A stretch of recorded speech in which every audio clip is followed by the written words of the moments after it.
Hello, and welcome to the Office of Youth Programs and Compliance Required Training for Regulation 01.25.18 for programs and activities that involve the participation of minors. Minors are defined as individuals under the age of 18 who are not current NC State students. The terminology used throughout this presentation is intended to include all programs and activities that fall under the regulation. Many times these will simply be referred to as programs. Additional definitions can be found in the regulation. This training covers the topics required by the regulation and meets the training component for compliance with the regulation. Be prepared to take notes and follow up on items that need clarification. My contact information is listed here if you have any questions. Minors regulation training is required annually. The date of this training will be recorded upon completion. Safety is a shared responsibility, and all employees should be aware of their responsibilities and boundaries in working with minors. Our first training component is to look at applicable university policies, procedures, and rules, including this regulation. This training applies to the vast scope of programs and activities with minors that occur through NC State University. It is designed to supplement the program-specific training necessary for your role in working with minors. It should be used in conjunction with the Youth Program Coordinator Handbook, which provides additional details for risk management and safety. The handbook, as well as this presentation with hyperlinks, is located under Best Practices on the Youth Programs and Compliance website. If you have not already, take time to read through the Minors Regulation. Review the Youth Program Coordinator Handbook. Reference the resources on the Protection of Minors website. Review your program's rules and guidelines for interacting with minors, both in person and online. Review your program's process for incident reports, behavioral issues, and accidents. Review your program's crisis communication plan and know your program's policy for handling disciplinary issues. The next requirement is behavioral expectations. Those working with minors in NC State programs or activities shall not have contact with minors in seclusion. There should be 2 or more covered individuals present during activities when minors are present.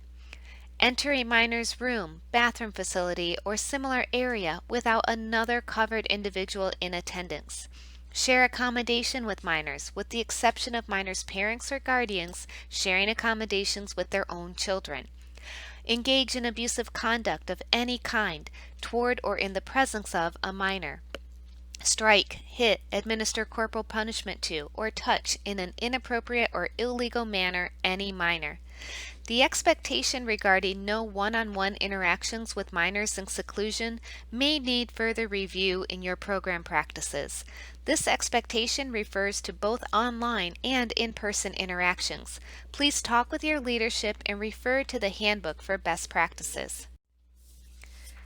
Those working with minors in NC State programs or activities shall not provide alcohol or illegal drugs to any minor. Covered individuals also must not provide prescription drugs or any medication to a minor unless specifically authorized in writing by the parent or legal guardian as being required for the minor's care. In case of emergency, individuals must call 911.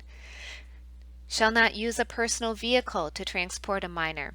Use personal text, email, or social media to communicate with minors outside of the official program. Expose minors to sexually explicit materials such as pornography. Engage in any other conduct deemed inappropriate by the Youth Programs Office. Avoiding the use of personal vehicles and avoiding the use of personal electronic communication are expectations that may need further review in your program practices.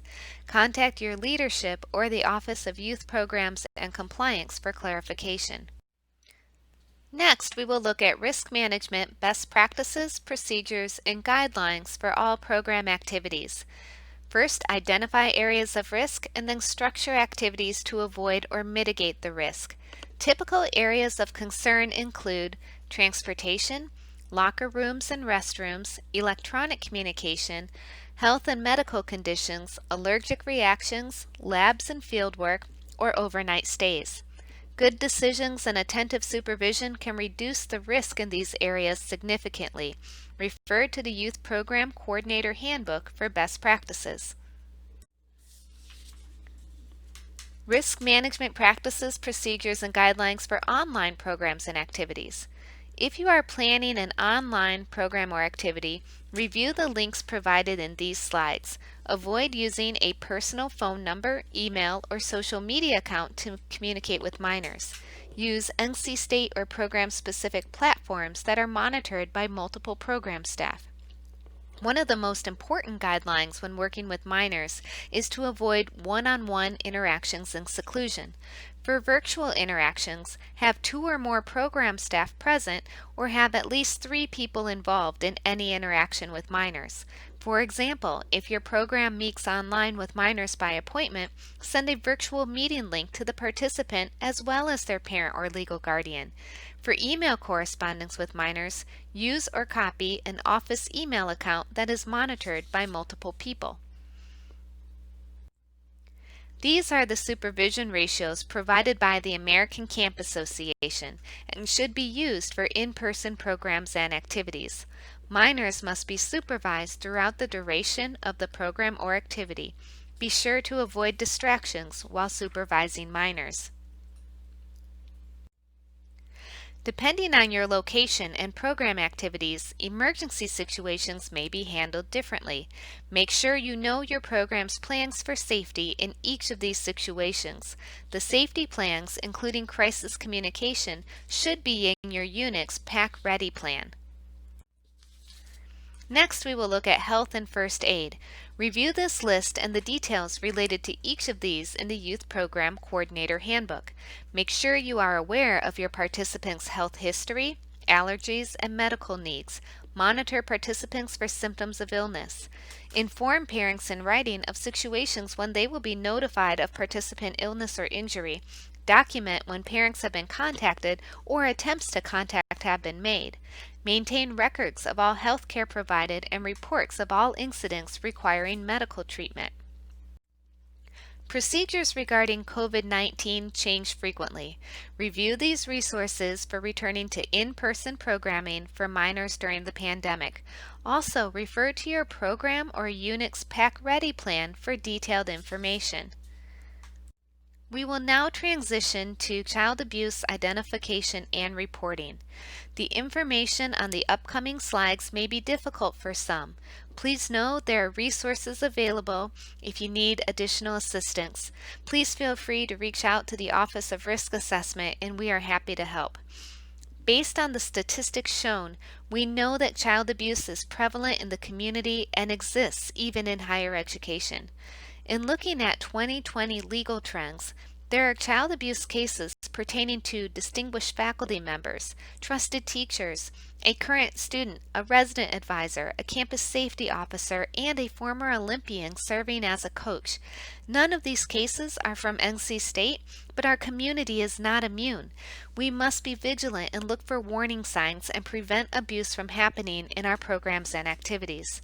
The sooner that abuse is identified and reported, the better the chance of recovery for the minor. When we look at the portrait of an abuser, specifically a sexual abuser, most are known to the victim.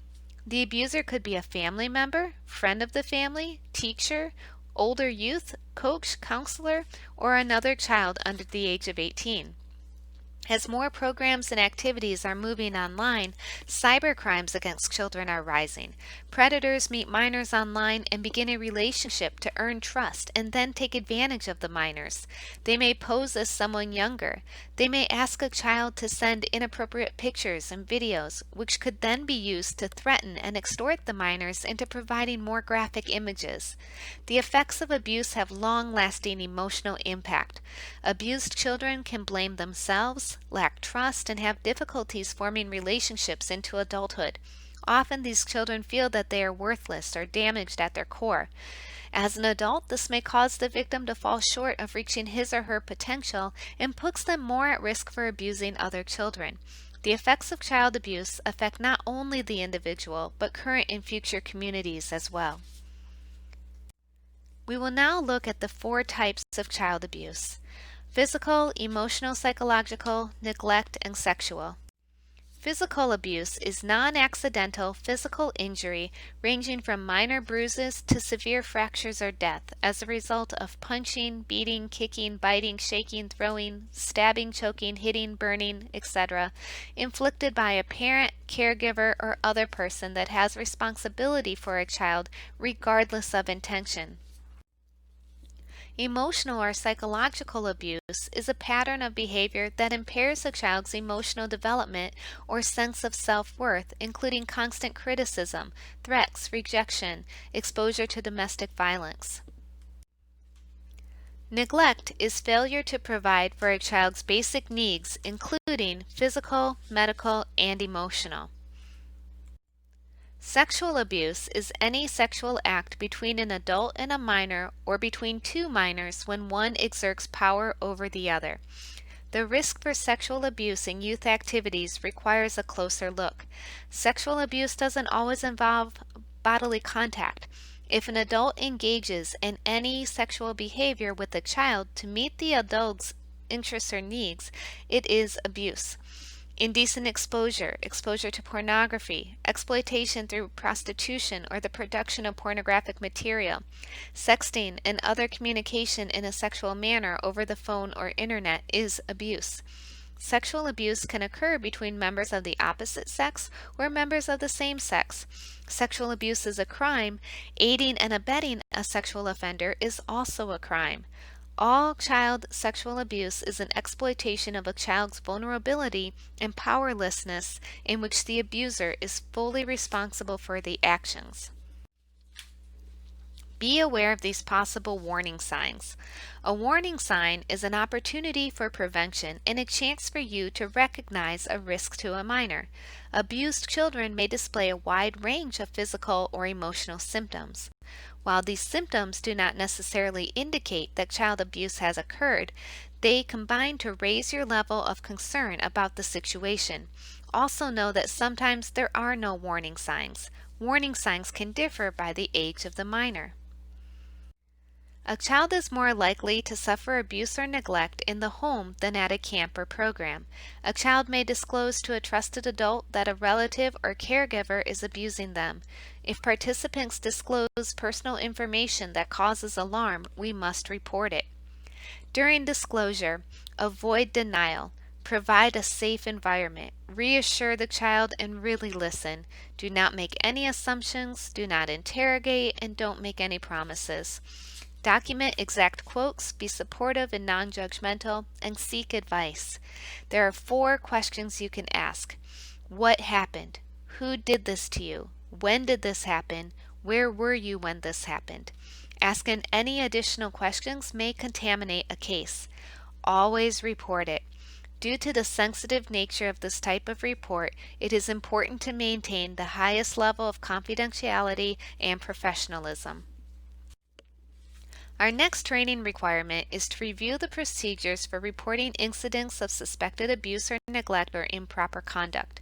It is a state of North Carolina law that any person or institution who has cause to suspect that any juvenile is abused, neglected, or dependent or has died as a result of maltreatment shall report the case to the Director of the Department of Social Services in the county where the juvenile resides or is found. If the child is a victim of a violent offense, a sexual offense, or misdemeanor child abuse, the report must also be made to local law enforcement. It is a Class 1 misdemeanor to know of abuse without reporting it or to prevent such a report from taking place. On NC State's campus, you must also notify University Police and the Director of Youth Programs and Compliance. Our last training requirement is to review the guidelines for protecting minors from emotional and physical abuse and neglect. We do this by respecting the rights and dignity of all individuals, embracing diversity, and ensuring all practices and activities are inclusive, being alert for peer-to-peer misconduct or bullying. There is zero tolerance for bullying. It must be identified, addressed, and documented. setting expectations for participants that encourage peer-to-peer friendships but discourage intimacy or sexual behavior, and by being alert for indications that seem not right. Be sure you are aware of the procedure in place for reporting and dealing with incidents between children from the slight to the severe. If you have concerns related to a participant's behavior, another staff member's behavior, or reporting, discuss with your leadership and the Office of Youth Programs and Compliance. Thank you for your attention to the Minors Regulation Training. If you are completing the training through Reporter, your next step will be to agree to the personal boundaries for working with minors in NC State programs and activities. The system may take up to 24 hours to record your completion. Once the system updates, you will receive an email certificate. If you are viewing this training outside of Reporter, be sure to follow instructions provided through your program. All the best to you. Thank you.